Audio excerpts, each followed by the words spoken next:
ओम शांति। आज हम बाबा की 22 तारीख की मुरली सुनेंगे। आज बाबा ने हमें विशेष कर्मयोगी बनने की शिक्षा दी है। जैसे हम सभी ने यज्ञ इतिहास में भी सुना है कि जब ब्रह्मा बाबा भले साधारण कर्म भी करते थे पर उनकी स्थिति बहुत ऊंची रहती थी, इसलिए बाबा से जो कोई भी मिलता था तो वो बाबा की स्थिति से सहज ही प्रभावित हो जाता था। बाबा क्या कर्म कर रहे हैं उस तरफ उसका ध्यान नहीं जाता था, लेकिन बाबा की स्थिति कितनी श्रेष्ठ है उस श्रेष्ठ स्थिति के तरफ स्वतः ही कोई भी आत्मा आकर्षित हो जाती थी। तो वैसे बाबा हमें भी कहते हैं कि तुम बच्चों को भी अपने अंदर ऐसी ही आकर्षण भरनी है, ताकि उस आकर्षण के कारण हम हर किसी की सहज सेवा कर सकें। आगे बाबा ने ये भी कहा है कि हम बच्चों को सच्चा सच्चा लाइट हाउस बनना है, माना औरों को रास्ता दिखाने वाला बनना है। हम सभी स्वयं तो सच्चे रास्ते पर आ गए हैं, पर अब हमारी यही सेवा है कि हम औरों को भी सच्चा रास्ता दिखाएं। जैसे बाबा कई बार कहते हैं कि तुमसे ज़्यादा सौभाग्यशाली कोई नहीं है, और बाबा ये भी कहते हैं कि ब्राह्मणों से ज़्यादा दुर्भाग्यशाली भी कोई नहीं है। दुर्भाग्यशाली किसको कहा बाबा ने? बाबा ने कहा जो आश्चर्यवत सुनंती कथनती और भागंती हो जाते हैं। परमात्मा जो इतना श्रेष्ठ खजाना दे रहे हैं उस खजाने को छोड़ करके चले जाते हैं। बाबा कहते हैं ऐसे दुर्भाग्यशाली तो वो ही होते हैं। तो चलिए आज सुनते हैं कि बाबा ने हमें और किन किन शिक्षाओं से हमारा श्रृंगार किया है। बाबा बोले, मीठे बच्चे, तुम ब्राह्मणों का यह नया झाड़ है, इसकी वृद्धि भी करनी है तो संभाल भी करनी है, क्योंकि नए झाड़ को चिड़ियाएं खा जाती हैं। बाबा कहते हैं ये ब्राह्मणों का नया झाड़ है, इस नए झाड़ की तुम्हें वृद्धि भी करनी है तो नए झाड़ की संभाल भी करनी है। हमें सिर्फ वृद्धि करने की तरफ भी ध्यान नहीं देना है और सिर्फ संभालना ये भी नहीं करना है, दोनों को लेकर के चलना है। झाड़ की वृद्धि भी करनी है, माना अन्य आत्माओं को बाबा का संदेश भी देना है, और ये भी देखना है कि जो बाबा के बच्चे बने हुए हैं उनमें से कहीं कोई टूट करके बिखर ना जाए। प्रश्न है, ब्राह्मण झाड़ में निकले हुए पत्ते मुरझाते क्यों हैं? कारण और निवारण क्या है?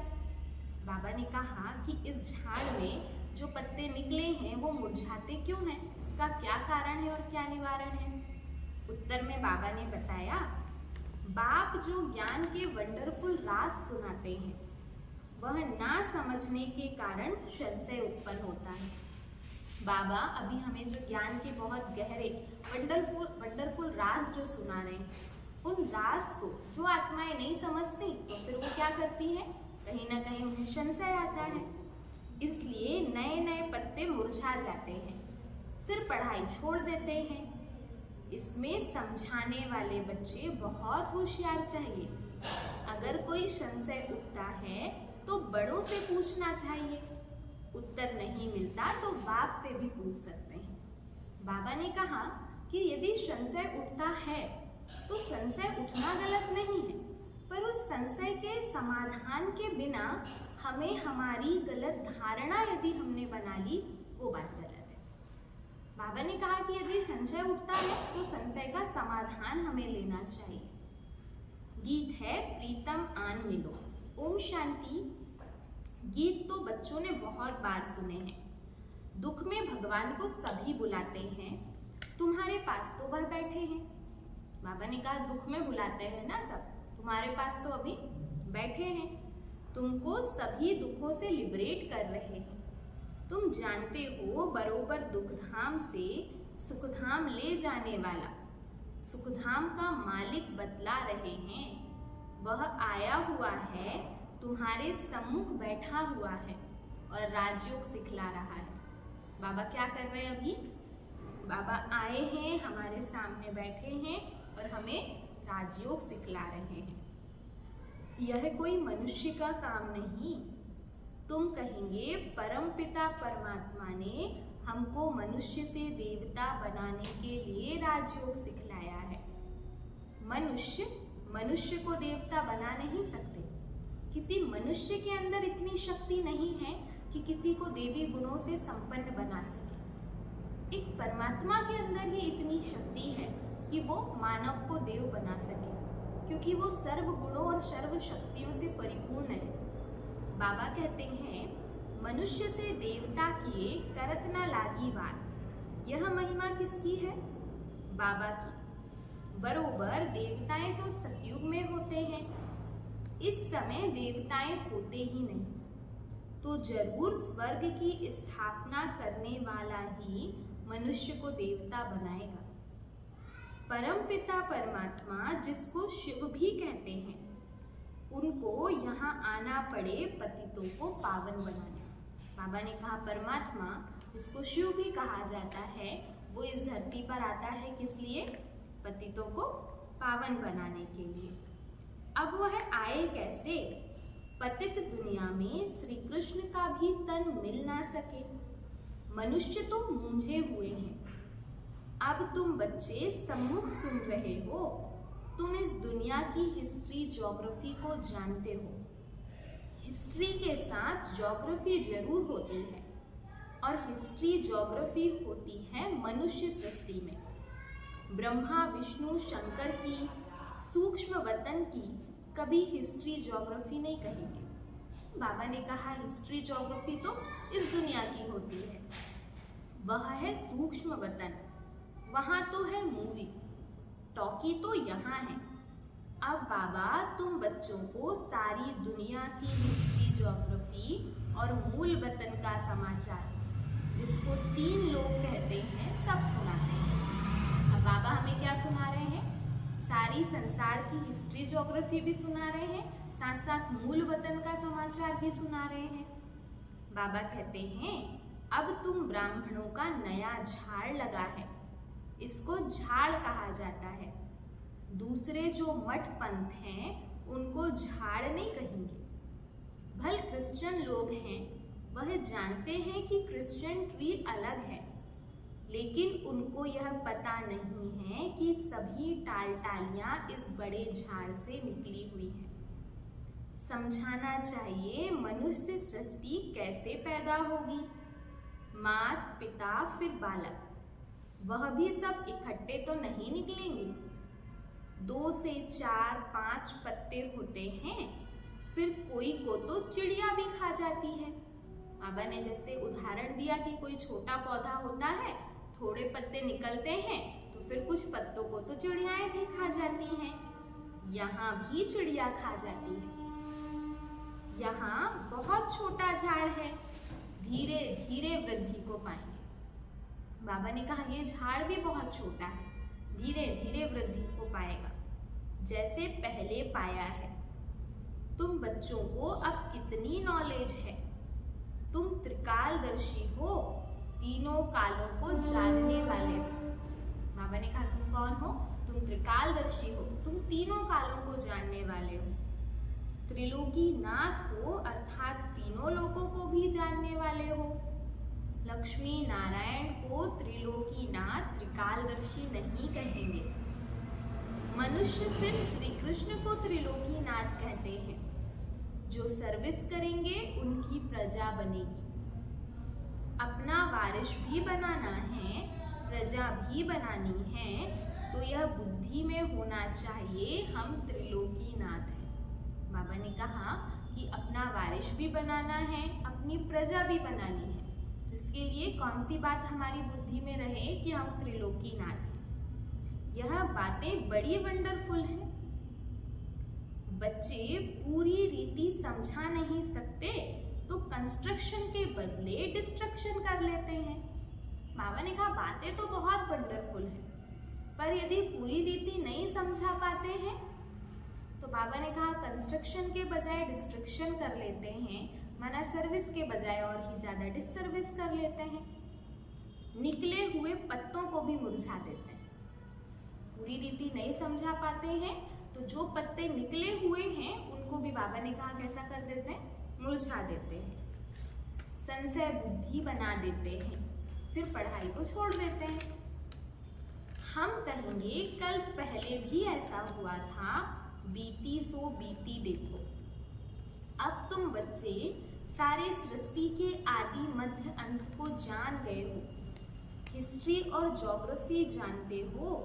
बाकी मनुष्य बातें तो बहुत बनाते हैं ना, क्या क्या लिखते हैं, कैसे नाटक बनाते हैं। भारत में बहुतों को अवतार मानते हैं। भारत ने ही अपना बेड़ा गर्क किया है। अब तुम बच्चे खास भारत को, आम दुनिया को सैल्वेज करते हो। बाबा ने कहा भारत ने क्या कर लिया? भारत ने अपना बेड़ा गर्क कर लिया है। तो अब भगवान आए हैं सबको सैल्वेज करने के लिए। यह दुनिया का चक्र फिरता है। हम ऊपर होंगे तो नर्क नीचे होगा। जैसे सूर्य उतरता है तो कहेंगे समुद्र के नीचे जाता है, परंतु जाता थोड़े ही है। समझते हैं द्वारिका आदि डूब गई। मनुष्यों की बुद्धि भी वंडरफुल है ना। अब तुम कितने ऊंच बनते हो, कितनी खुशी होनी चाहिए। बाबा ने कहा तुम इतने ऊंचे बनते हो अभी, तो तुम्हें कितनी खुशी रहनी चाहिए। दुख के समय तुमको लॉटरी मिल रही है। देवताओं को तो मिली हुई है, यहाँ तुमको दुख से फिर अथाह सुख मिलते हैं। कितनी खुशी होती है। भविष्य 21 जन्मों के लिए हम स्वर्ग के मालिक बनेंगे। बाबा ने कहा कितनी खुशी रहती है किस बात की, कि हम ही वो हैं जो भविष्य 21 जन्मों के लिए स्वर्ग के मालिक बनेंगे। मनुष्य कहते हैं गीता का ज्ञान तो सत्संग है। कितने सत्संग साईं बाबा आदि के हैं। बहुत दुकानदारी है। यह तो एक ही हट्टी है ब्रह्मा कुमारियों की। जगत अम्बा है ब्रह्मा की मुख वंशावली। सरस्वती ब्रह्मा की बेटी मशहूर है। तुम जानते हो मात पिता से हमें सुख घनेरे मिले थे। अब वह मात पिता मिला हुआ है, बहुत सुख घनेरे दे रहे हैं। अच्छा, मात पिता को जन्म देने वाला कौन? शिव बाबा। हमको रत्न शिव बाबा से मिलते हैं, तुम हो गए पौत्रे। अब हम सुख घनेरे उस बेहद के बाप से ब्रह्मा सरस्वती मात पिता द्वारा ले रहे। देने वाला वह है। कितनी सहज बात है। फिर समझाना है हम इस भारत को स्वर्ग बनाते। बाबा ने कहा फिर समझाना भी है क्या, कि अभी हम इस भारत को फिर से स्वर्ग बनाते हैं। फिर सुख घनेरे जाकर पाएंगे हम भारत के सेवक ठहरे। तन मन धन से हम सेवा करते हैं। गांधी को भी मदद करते थे ना। तुम समझा सकते हो यादव कौरव पांडव क्या करते थे। पांडवों की तरफ तो है परमपिता परमात्मा। पांडव हैं विनाश काले प्रीत बुद्धि। कौरव और यादव हैं विनाश काले विपरीत बुद्धि, जो परमपिता परमात्मा को मानते ही नहीं, ठिक्कर भित्तर में ठोक देते हैं। तुम्हारी उनके सिवाय और कोई के साथ प्रीत नहीं है। बाबा ने कहा तुम्हारी तो परमात्मा के साथ प्रीत है, और जिन आत्माओं की सिर्फ परमात्मा के साथ प्रीत है वही पांडव है। और जो परमात्मा की हर एक बात को मानते हैं, परमात्मा की श्रीमत के अनुसार चलते हैं, बाबा ने कहा वो पांडव है। तुम्हें तो बहुत हर्षित रहना चाहिए। नाखून से लेकर चोटी तक खुशी रहनी चाहिए। बाबा ने कहा तुम्हें कितना खुश रहना चाहिए। नाखून से लेकर चोटी तक खुशी रहनी चाहिए। बच्चे तो बहुत है ना।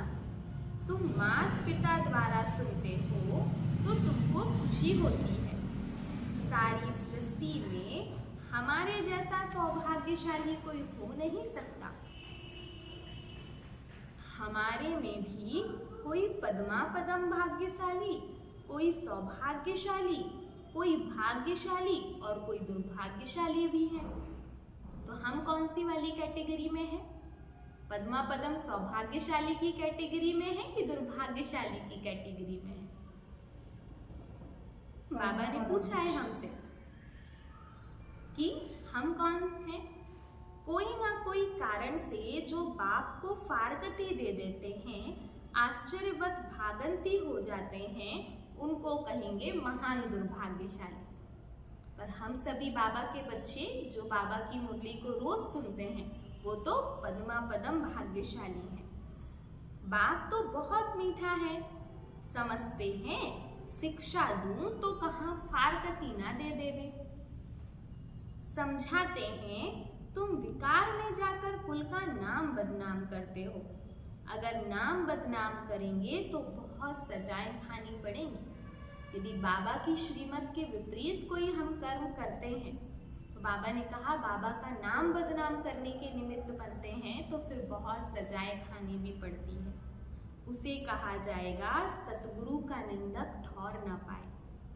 उन्होंने फिर अपने लौकिक गुरु के लिए समझ लिया है। अबलाओं को पुरुष भी डराते हैं। अमरनाथ बाबा अभी तुमको अमर कथा सुनाते हैं। बाबा कहते हैं मैं तो टीचर सर्वेंट हूं ना। टीचर के पांव धोकर पीते हैं क्या? बच्चे जो मालिक बनने वाले हैं, क्या हम उनसे पांव धुलाऊं? नहीं। गाया भी जाता है निराकार निरहंकारी। परमात्मा जो इतनी सर्वोच्च सत्ता है, सारे संसार का नियंता, वो इतना निरहंकारी है कि वो हमें देख करके ये कहता है कि तुम मेरे बच्चे, तुम तो मालिक बनने वाले हो। और बाबा हमेशा कहता है कि तुम तो डबल मालिक बनते हो, मैं तो सिंगल ही मालिक हूँ। तो बाबा ने कहा कि तुम मालिक बच्चों से मैं कोई ऐसी सेवा करवाऊंगा क्या? यह ब्रह्मा भी उनके संग में निरहंकारी बन गया है। अबलाओं पर अत्याचार भी गाया हुआ है। कल्प पहले भी अत्याचार हुए थे। रक्त की नदियां बहेंगी, पाप का घड़ा भरेगा। अभी तुम योग बल से बेहद की बादशाही लेते हो। बाबा ने कहा रक्त की नदियां भी बहेंगी तो पाप का घड़ा भी भरेगा, तभी तो इस पुरानी दुख देने वाली दुनिया का परिवर्तन होगा। तुम जानते हो हम बाप से अटल अखंड बादशाही लेते हैं। हम तो सूर्यवंशी बनेंगे। हाँ, इसमें हिम्मत भी चाहिए। अपना मुंह देखते रहो, हमारे में कोई विकार तो नहीं है। बाबा ने कहा सूर्यवंशी बनने के लिए क्या चाहिए? हिम्मत भी चाहिए ना। इसलिए बार बार अपना चेहरा देखते रहो। जैसे दर्पण में अपना चेहरा देखते हैं ना कि हमारे चेहरे पर कोई दाग तो नहीं है, वैसे क्या करो, ज्ञान के दर्पण में रोज आत्मा रूपी चेहरे को देखते रहो। आत्मा को देखते रहो ज्ञान के दर्पण में कि कहीं आत्मा में कोई दाग तो नहीं। बाबा कहते हैं कोई भी बात ना समझो तो बड़ों से पूछो, अपना संशय मिटाओ। अगर ब्राह्मणी संशय नहीं मिटा सकती तो फिर बाबा से पूछो। अभी तो तुम बच्चों को बहुत बातें समझने की है। बाबा ने कहा अभी सिलेबस पूरा नहीं हुआ है, अभी और बातें समझने की है। इसलिए किसी भी बात में संशय आता भी है तो संशय बुद्धि होकर के मत बैठ जाओ। बाबा से पूछो, बड़ों से पूछो। जहाँ तक जिएंगे बाबा समझाते रहेंगे। बोलो अभी तो हम पढ़ रहे हैं, बाबा से हम पूछेंगे। या तो बोलो यह बातें अब तक बाबा ने समझाई नहीं है, आगे चलकर समझाएंगे, फिर पूछना। बहुत पॉइंट्स निकलती रहती है। कोई कहेंगे लड़ाई का क्या होगा, बाबा त्रिकालदर्शी हैं, समझा सकते हैं, परंतु अभी तो बाबा ने बतलाया नहीं है। अर्जी हमारी, मर्जी उनकी, अपने को छुड़ा लेना चाहिए। बाबा इस शिक्षा के द्वारा हमें व्यर्थ की बहस से बचाना चाहते हैं। जैसे कई बार ऐसा होता है कि हम जो व्यर्थ की बातें हैं उनमें इतनी बहस कर लेते हैं कि जो सार्थक बात है वो उसमें कहीं ना कहीं छिप जाती है। जैसे बाबा ने उदाहरण के द्वारा समझाया कि यदि कोई पूछे कि लड़ाई आदि का क्या होगा, बाबा कहते हैं उनको ये बता दो कि अभी बाबा ने इस बारे में नहीं बताया। और कोई कहे कि नहीं भगवान तो त्रिकालदर्शी है, वो तो बता भी सकता है, तो उनको ये कहो कि हम अर्जी डाल देंगे, हमने अर्जी डाल दी, अब मर्जी उनकी, वो बताएं या ना बताएं।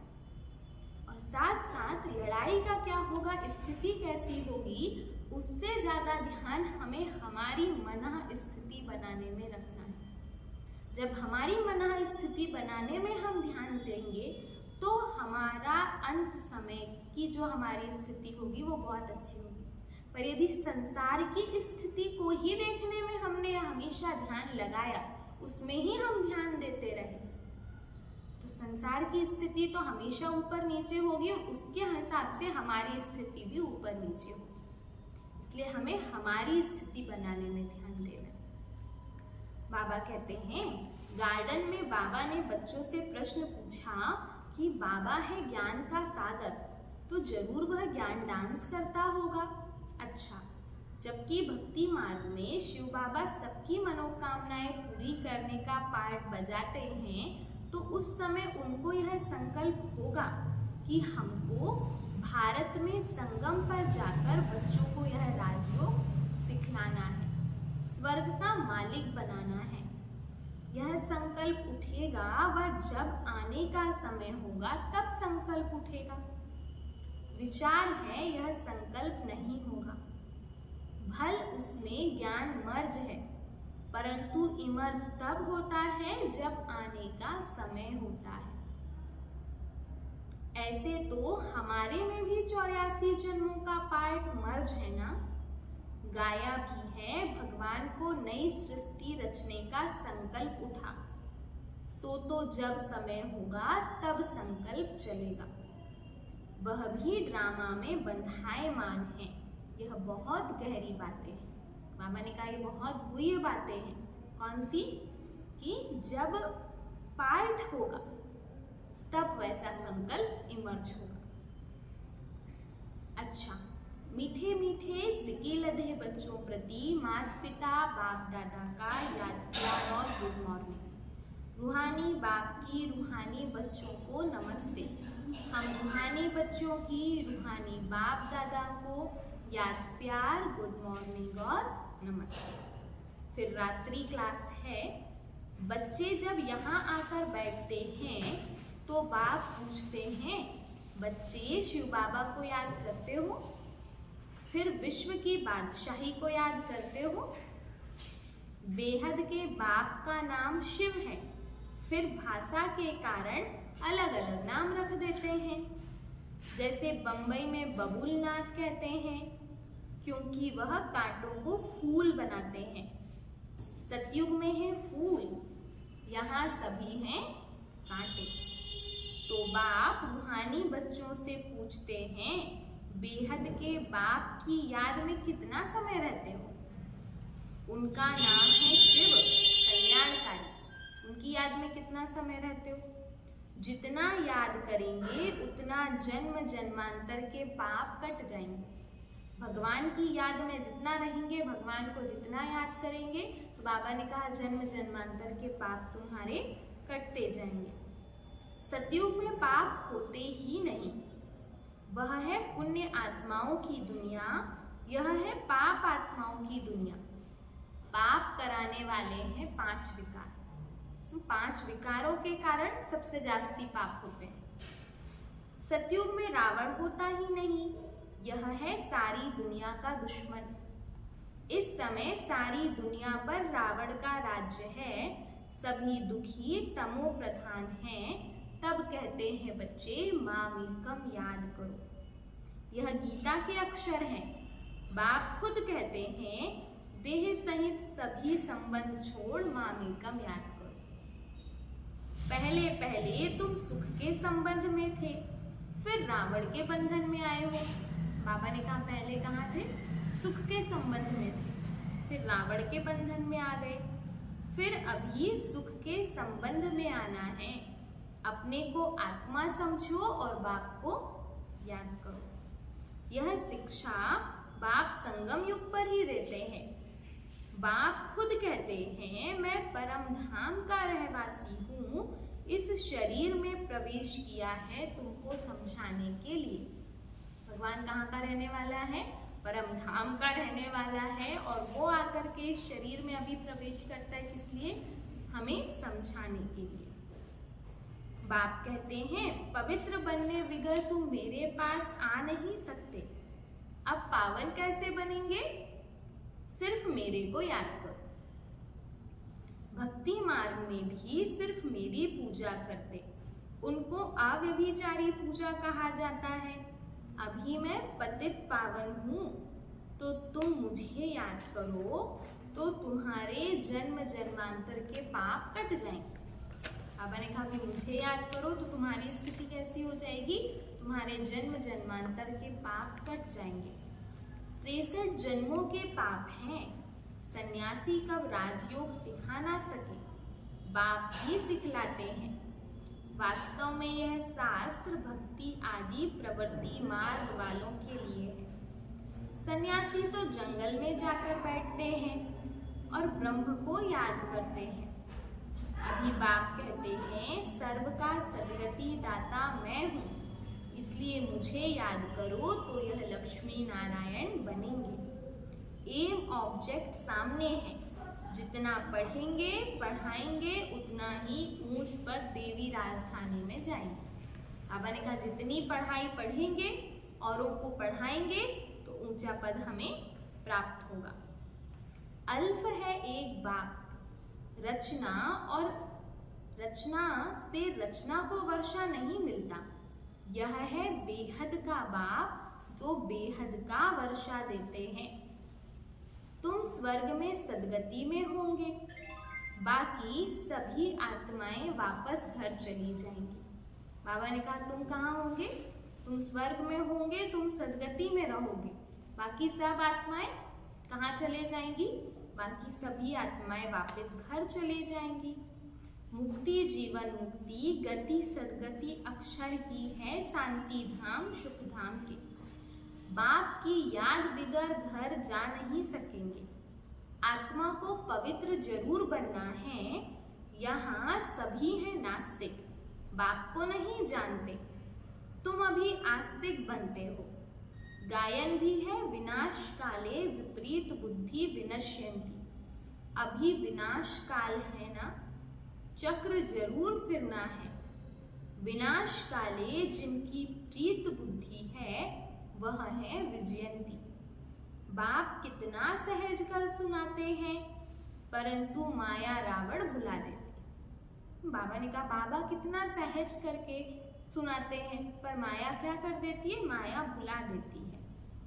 अभी इस पुरानी दुनिया का अंत है, वह है अमर लोक। वहाँ काल होता नहीं। बाप को कहते हैं आओ साथ में हम सभी को ले चलो, तो काल ठहराना। सतयुग में कितना छोटा झाड़ है, अभी बहुत बड़ा झाड़ है। ब्रह्मा और विष्णु का ऑक्यूपेशन क्या है? विष्णु को देवता कहते हैं, ब्रह्मा को तो कोई जेवर आदि है नहीं। वहाँ ना ब्रह्मा ना विष्णु ना शंकर है। प्रजापिता ब्रह्मा तो यहाँ है। सूक्ष्म वतन का सिर्फ साक्षात्कार होता है। स्थूल सूक्ष्म मूल है ना, सूक्ष्म वतन में है मूवी। यह समझने की बातें हैं। यह गीता पाठशाला है जहाँ तुम राजयोग सीखते हो। शिव बाबा पढ़ाते हैं तो जरूर शिव बाबा ही याद आएंगे ना। अभी हमें कौन पढ़ाने वाला है? हमें पढ़ाने वाला है शिव बाबा। बाबा ने कहा याद भी उसकी ही आएगी ना। अच्छा, रूहानी बच्चों को रूहानी बाप दादा का याद प्यार गुड नाइट। रूहानी बच्चों को रूहानी बाप की नमस्ते। हम रूहानी बच्चों की रूहानी बाप दादा को याद प्यार और नमस्ते। धारणा के लिए मुख्य सार है, पहली पॉइंट है, दुख के समय अपार सुखों की जो लॉटरी मिली है, एक बाप से सच्ची प्रीत हुई है, उसका सिमरण कर सदा खुशी में रहना है। अभी हमें क्या मिला है? बाबा कहते हैं अभी हमें सुखों की लॉटरी मिली है। तो बाबा ने कहा कि इस समय हमें जो सुखों की लॉटरी मिली है, हमारी परमात्मा के साथ सच्ची प्रीत हुई है, तो उस लॉटरी का सिमरण करते रहना है और हमेशा कैसे रहना है? खुशी में रहना है, सदा खुश रहना है। दूसरी पॉइंट है बाप दादा समान निराकारी और निरहंकारी बनना है। कैसे बनना है सभी को? जैसे बाबा कैसा है? बाबा निराकारी है और निरहंकारी है। तो वैसे हम सभी को भी अपनी आत्मिक स्थिति में स्थित रहना है, आत्मभान में रहना है और बाबा के जैसा निरहंकारी बनना है। हिम्मत रख विकारों पर जीत पानी है, योग बल से बादशाही लेनी है। हाँ, बाबा ने कहा क्या करना है? हिम्मत रखनी है। किस बात की? विकार बुराइयों पर जीत पाने की हिम्मत रखनी है और परमात्मा से योग लगाकर योग बल से हमें विश्व की बादशाही लेनी है। वरदान दिया आज बाबा ने, कर्म करते शक्तिशाली स्टेज पर स्थित हो, रूहानी पर्सनैलिटी का अनुभव कराने वाले कर्म योगी भव। बाबा ने क्या कहा? कर्म करते शक्तिशाली स्टेज पर स्थित हो, रूहानी पर्सनैलिटी का अनुभव कराने वाले कर्म योगी भव। डिटेल है, आप बच्चे सिर्फ कर्म करता नहीं हो, लेकिन योग युक्त होकर कर्म करने वाले कर्म योगी हो। बाबा ने कहा कौन हो आप? सिर्फ कर्म करने वाले, कर्म करता नहीं हो। सिर्फ कर्म अकेले नहीं करते, पर कैसे कर्म करते हो? योग युक्त होकर के कर्म करने वाले कर्म योगी हो। तो आप द्वारा हर एक को यह अनुभव हो कि यह काम तो हाथ से कर रहे हैं, लेकिन काम करते भी अपनी शक्तिशाली स्टेज पर स्थित है। बाबा ने कहा आपके द्वारा सभी को क्या अनुभव होना चाहिए? ये काम तो भले हाथ से कर रहे हैं, पर काम करते भी अपनी शक्तिशाली स्टेज पर स्थित है। चाहे साधारण रीति से चल रहे हैं, खड़े हैं, लेकिन रूहानी पर्सनैलिटी का दूर से ही अनुभव हो। जैसे दुनियावी पर्सनैलिटी आकर्षित करती है, जैसे यदि हम देखें कि संसार में किसी व्यक्ति ने बाहर से अपने आप को बहुत श्रृंगारित कर लिया है, तो अपने आप ही सबके तरफ उसका आकर्षण बढ़ जाता है, अपने आप ही बढ़ जाता है। तो बाबा कहते हैं कि जैसे दुनियावी पर्सनैलिटी आकर्षित करती ना, किसी का रंग रूप बहुत सुंदर होगा, किसी का पद बहुत ऊंचा होगा, किसी का घर बहुत अच्छा होगा, किसी के पास साधन सुविधाएं बहुत अच्छी होंगी, तो ये सब सहज ही आकर्षित करता है। तो वैसे ही बाबा ने कहा कि वो दुनियावी पर्सनैलिटी है, पर हमारी रूहानी पर्सनैलिटी हो। रूहानी पर्सनैलिटी कब बनेगी? जब हम कर्म तो करेंगे, पर योग युक्त होकर के कर्म करेंगे। बाबा कहते हैं ऐसे आपकी रूहानी पर्सनैलिटी, प्यूरिटी की पर्सनैलिटी, ज्ञानी व योगी तू आत्मा की पर्सनैलिटी स्वतः आकर्षित करेगी। तो यदि आप योग युक्त होकर के कर्म करेंगे तो रूहानी पर्सनैलिटी, प्यूरिटी की पर्सनैलिटी और हमारे ज्ञान योग की पर्सनैलिटी स्वतः सभी को आकर्षित करेगी। फिर हमें बोल करके सेवा करने की आवश्यकता नहीं होगी, हमारे वाइब्रेशन और आचरण से सेवा होनी शुरू हो जाएगी। स्लोगन है, सही राह पर चलने वाले तथा सबको सही राह दिखाने वाले सच्चे सच्चे लाइट हाउस हैं। बाबा ने कहा कौन है सच्चे सच्चे लाइट हाउस? जो सही राह पर चलते हैं और सबको सही रास्ता दिखाते हैं, वो है सच्चे सच्चे लाइट हाउस। तो हमें ऐसे सच्चे लाइट हाउस बनना है, कर्मयोगी बनकर के कर्म करना है, झाड़ की संभाल करनी है ना। कैसे संभाल करनी है? कि बाबा की सेवा भी करनी है और जो पुराने बाबा के बच्चे हैं उनकी भी संभाल करनी है। ओम शांति।